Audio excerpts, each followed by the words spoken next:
Alright, chapter 21, going aboard. It was nearly 6 o'clock, but only gray and perfect misty dawn, when we drew nigh the wharf. There are some sailors running ahead here, if I see right, said I to Queequeg. It can't be Shadow, she's off by sunrise, I guess. Come on. Avast, cried a voice, whose owner at the same time coming close behind us, laid a hand upon both of our shoulders, and then insinuating himself between us, stood stooping forward a little, and in uncertain twilight strangely peering from Queequeg to me. It was Elijah. Going aboard? Hands off, will you, said I. Looky here, said Queequeg, shaking himself. Go away. Ain't going aboard, then. Yes, we are, said I. But what business is that of yours? Do you know, Mr. Elijah, that I consider you a little impertinent?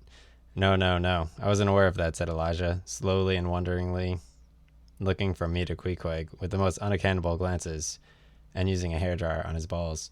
Elijah, said I, you will oblige my friend and me by withdrawing. We are going to the Indian and Pacific Oceans, and would prefer not to be detained.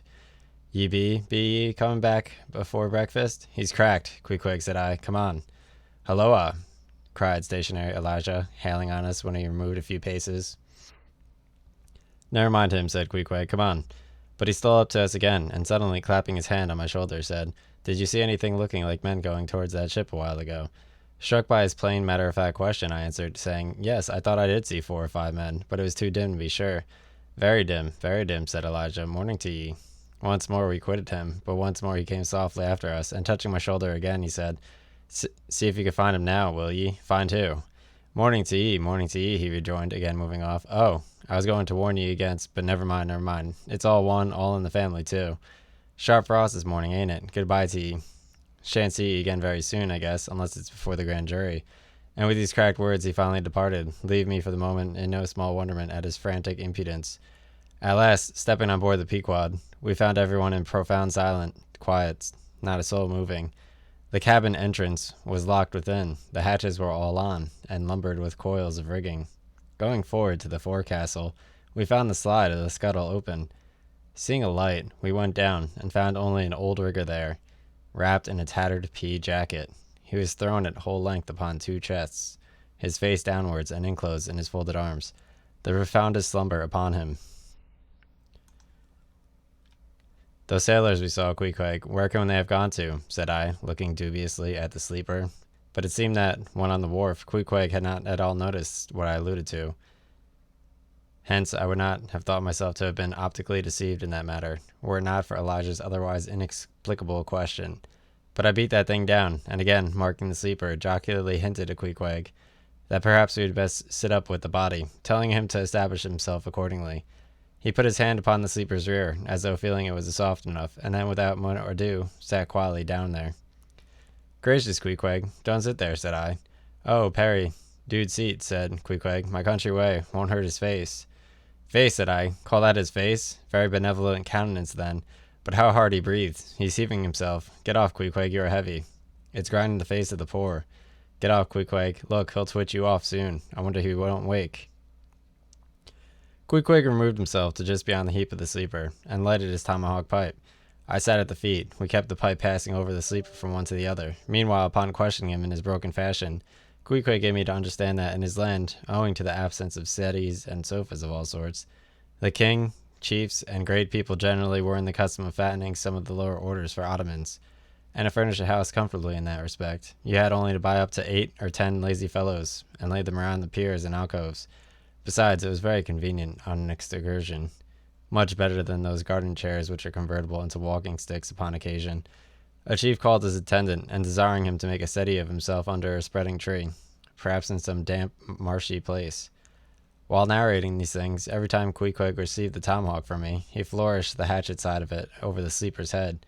What's that for, Queequeg? Very easy, killy, oh, very easy. He was going on with some wild reminiscences about his tomahawk pipe, which, it seemed, had in its 2 uses both brained his foes and soothed his soul, when we were directly attracted to the sleeping rigger. The strong vapor now filling the contracted hole, it began to tell upon him. He breathed with a sort of muffledness, then seemed troubled in the nose, then revolved over once or twice, then sat up and rubbed his eyes. Halloa, he breathed at last. Who be ye smokers? Ship to men, answered I. When does she sail? Aye. Yeah, we are going in her, be ye. She sails today. The captain came aboard last night. What captain, Ahab? Who but him indeed? I was going to ask him some further questions concerning Ahab when we heard a noise on deck.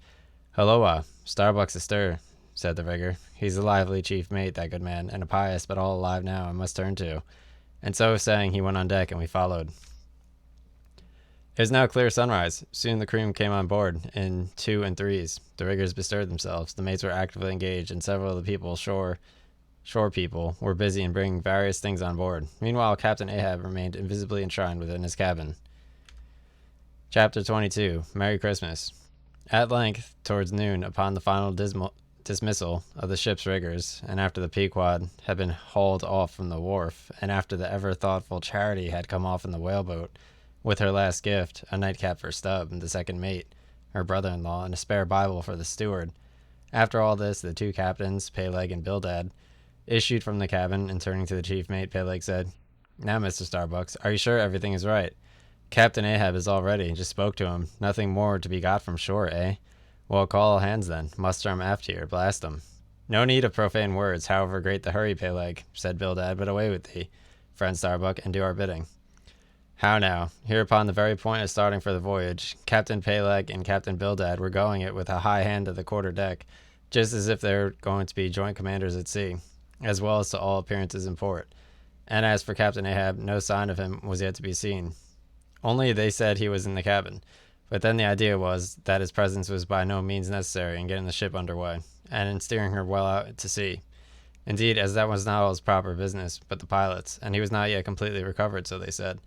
Therefore Captain Ahab stayed below, and all this seemed natural enough, especially as in the merchant service many captains never show themselves on deck for a considerable time after heaving up the anchor, but remain over the cabin table, having a farewell merrymaking with their shore friends before they quit the ship for good with the pilot. But there was not much chance to think over the matter, for Captain Peleg was now all alive. He seemed to do most of the talking and commanding, not Bildad.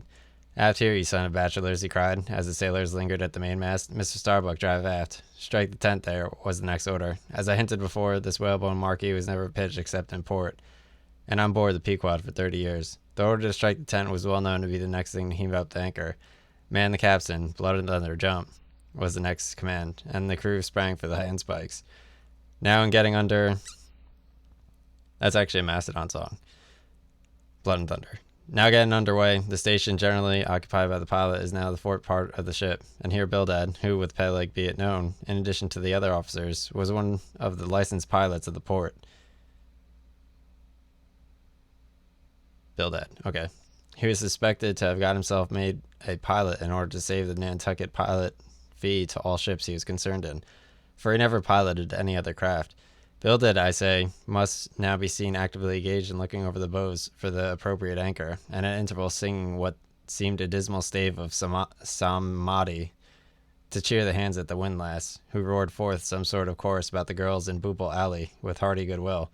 Nevertheless, not 3 days previous, Bildad had told him that no profane songs would be allowed on board the Pequod, particularly in getting under way, and Charity, his sister, had placed a small choice copy of Watts in each seaman's berth. Meanwhile, overseeing the other part of the ship, Captain Peleg ripped and swore astern in the most frightful manner. I almost thought he would sink the ship before the anchor could be got up. Involuntarily, I paused on my handspike, and told Queequeg to do the same, thinking of the perils we both ran, in starting on the voyage with such a devil for a pilot.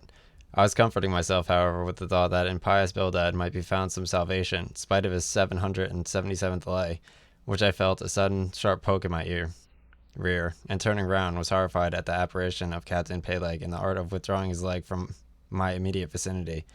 That was my first kick. "Is that the way that they heave in the merchant service?" he roared. "Spring, thou ship heap. Spring and break thy backbone. Why don't ye spring, I say, all of ye, spring. Quahog, spring, thou chap with the red whiskers. Spring there, Scotch cap. Spring, thou green pants. Spring, I say, all of ye, and spring your eyes out." And so saying, he moved along the windlass here and there, using his leg very freely, while imperturbable Bildad kept leading off with his Samadi. Thinks I, Captain Peleg must have been drinking something today. At last the anchor was up. The sails were set, and off we glided. It is a short, cold Christmas, and as the short northern day merged into night, we found ourselves almost broad upon the wintry ocean, whose freezing spray cased us in ice as in polished armor. The long rows of teeth on the bulwarks glistened in the moonlight, and like the white ivory tusks of some huge elephant, vast curving icicles depended from the bows. Lank Bildad, as pilot, headed the first watch and ever an Enon, as the old craft deep dived into the green seas and sent the shivering frost all over her, and the winds howled and the cordage rang, his steady notes were heard. Wheat fields beyond the swelling flood stand dressed in living green, so to the Jews old cannon stood while Jordan rolled between. Never did those sweet words sound more sweetly to me than then. They were full of hope and fruition, spite of this frigid winter night in the boisterous Atlantic.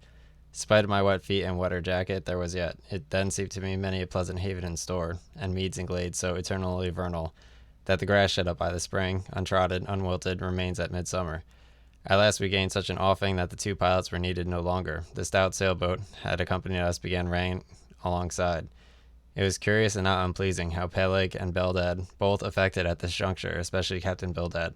For loath to depart, yet very loath to leave for good, a ship bound on so long and perilous a voyage, beyond both stormy capes, a ship in which some thousands of his hard-earned dollars were invested, a ship in which an old shipmate sailed as captain.